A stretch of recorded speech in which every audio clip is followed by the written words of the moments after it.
সমস্যা, এটাও নাকি কোনো এক পিঠার নাম। ভাই আমি আজকে প্রথমবার শুনলাম এই নামে কোনো পিঠা আছে। তো যাই হোক, আচ্ছা আপনারা কি কোনো এই নামে পিঠার নাম শুনছেন? যদি শুনে থাকলেন তাহলে অবশ্যই জানাবেন যে এটা কোন পিঠা। হ্যালো গাইজ, আসসালামু আলাইকুম। সবাই কেমন আছেন? বাংলাদেশের শীতকাল মানেই পিঠাপুলির উৎসব। তো আমি তো শীতের আগেই বেরিয়ে চলে এসেছি বাড়ি থেকে। ওইখানে গিয়ে আমার একদিন থাকার কথা ছিল, যদিও সারপ্রাইজ দিতে চেয়েছিলাম আন্টিকে আর ওনাকে। তো যাই হোক, লাস্ট পর্যন্ত আমি দিতে পেরেছি, এটাই আলহামদুলিল্লাহ। আমি বলছিলাম আমি যাব না তাদের বাসায়, কিন্তু তখনও আমি তাদের বাসায় যাচ্ছিলাম, রাস্তায় ছিলাম। আমি ওনাদের বাড়ি যাই, আর সেখানে আন্টি হচ্ছে আমাকে সমস্যা নামে এক পিঠা খাওয়াবে। এই ঠান্ডায় তো আমি পুরো বরফ হয়ে যাচ্ছি। তো যাই হোক, এটা হচ্ছে বাড়ি থেকে ঢাকা আসার সময় আমি পুরো অবাক হয়ে গেছি যে এই নামে কোনো পিঠা আমি আজ পর্যন্ত নাম শুনি নাই। আসলে আমাদের বাংলাদেশে এক এক অঞ্চলে মানে সেম জিনিসটার নামে এক এক রকম থাকে। তো এর জন্য আমি পুরো অবাক হয়ে গেছি যে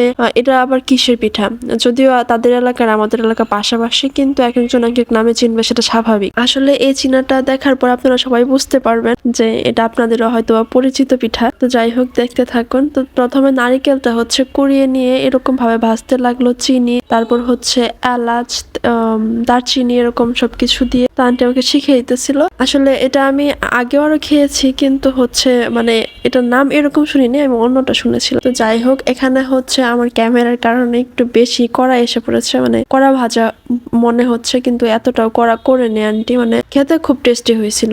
তো আমি আর ও বসে বসে গল্প করতেছিলাম, আর এদিকে আন্টি হচ্ছে পিঠা বানাচ্ছিল। তো এই যে দেখেন, একদিক দিয়ে আন্টি রুটি বেলতেছে, আরেক দিক দিয়ে পিঠা ভাজতেছে। মায়েরা এমনই হয়, দুই হাত কিন্তু সব কাজ একসাথেই করতে পারে। আমি যে তাদেরকে গিয়ে দেখতে পেরেছি সেটাই আলহামদুলিল্লাহ। অনেকদিন দেখা হয় না আন্টির সাথে, ওনার সাথে। তো খুবই মন খারাপ লাগছিল যে আমি কি এবারও যেতে পারবো কি না। যাই হোক, অবশেষে তো আমি দেখা করে আসতে পারলাম, সেটা কিছুক্ষণের জন্য হলো। সময়টা খুব ভালো ছিল, যদিও মিস করব খুব। জানি না আবার কবে দেখা হবে তাদের সাথে।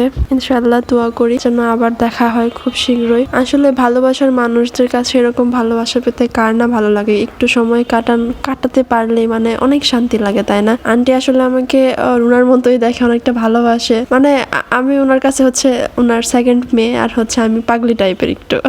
আন্টির কাছে কথাটা শুনতে আমার খুবই ভালো লাগে, আমি খুব মিস করি ওনাদেরকে। আর কিছুক্ষণ থাকতে পারলে হয়তো আমারও ভালো লাগতো অনেক বেশি, কিন্তু কি আর করার, সময় নেই, তাই চলে আসতেই হবে। এটাই নিয়ম, থাকা যাবে না। এটা হচ্ছে আমার ছোট মাম্মাম, যিনি হচ্ছেন খুব মুডি, সচরাচর হাসতে চায় না। তো উনি একটা ব্যাগ নিয়ে খেলা করতেছিল, তারপর আমি ওনাকে কি জিজ্ঞেস করতেছিলাম, আপনারাই দেখেন।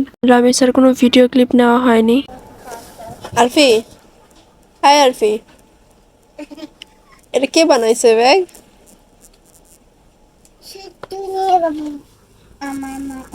হ্যাঁ, তোমার মতন ছোট্ট নি বাবু কে এখানে দেখা যায়? আমাকে এই ব্যাগটা দিবে তুমি? এটাই হচ্ছে সেই স্পেশাল সমস্যা পিঠা, যেটা খুবই মজার ছিল। আন্টিকে অনেক অনেক ধন্যবাদ এতটুকু কম সময়ের মধ্যেও খাওয়ানোর জন্য, এত কিছু করে। তো শেষ পর্যন্ত চলেই আসতে হলো। আন্টি রোনা বারবার বলতেছিল একটা দিন থেকে যাওয়ার জন্য।